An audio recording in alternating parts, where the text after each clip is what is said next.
Hello, good morning, and welcome to the AM News with me, Mapisa Sibidi. Now, in our first story, we start the news from the Accra Mall, where scores of members of the opposition National Democratic Congress have gathered to protest recent military brutalities. The party says it is embarking on this exercise to also demand social justice for unemployed youth. The party and its allied forces will march through the main road linking Flagstaff House and then end at Parliament House. Manuel Kranting joins us live from there now. Hi, Manuel.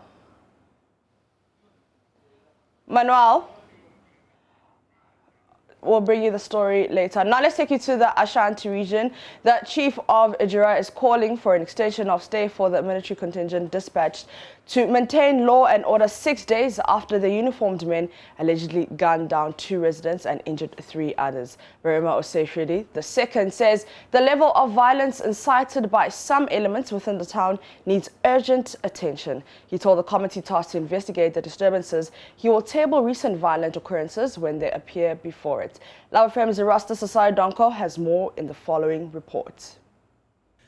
Ahead of a public inquiry into what happened at EJURA, which has left 3 dead, the 3-member ministerial committee on the EJURA disturbances has been visiting the area.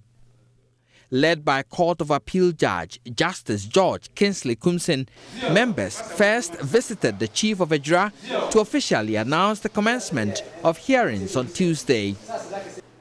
The chief of EJURA, Verima Osefredi, bemoaned the worsening security situation at EJURA.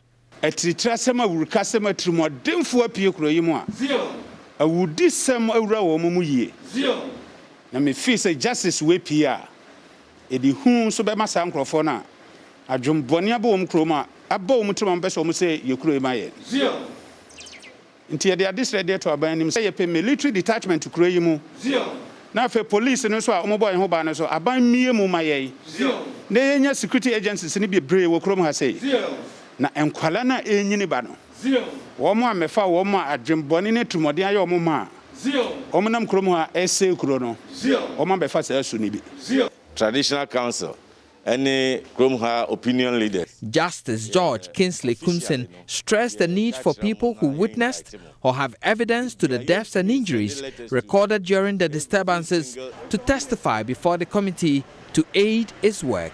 EJURA is a big town.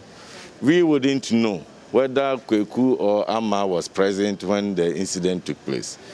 If I can use multimedia as an example, when the incidents were happening, some of your staff were covering, so we know that at least they, from their own reportage, they have some evidence which will be helpful to us. Those ones we are extending invitations to them specifically. But the people of EJURA, we cannot determine this man was there, that man was there, or that woman was there. That is why it has become necessary for us to meet the chiefs and the people, so that any person who has any information or evidence to help us to unravel the truth and to make the appropriate recommendation, we do it. The committee visited families of victims of the disturbances. At the home of Muntala Muhammad, the 26-year-old killed by the military, his grandfather, Alhaji Umar Al-Hassan, who is the Dagomba chief of EJURA, pledged support for the committee's work.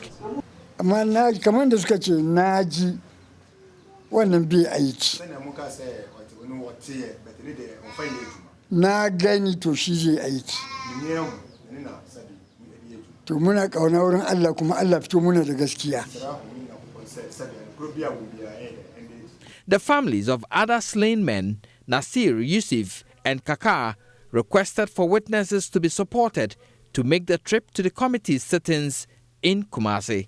Mi bisa hwe commission no mo ayen hihye bisa ebetimi aboa se na be ya obi a wo bibi kafa ho wonni ska obeba no obeye de na watimi adur Kumasi ebi openi afre eno amena epese obekasa na emom owo sa ahokyire mu ye be yen hihye a ye betumi ama wa bekasa na wasan aba.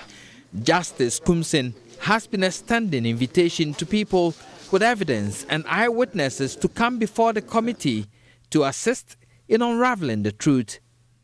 Reporting for Joy News, Erastus Asaredonko, Ejura, Ashanti Region.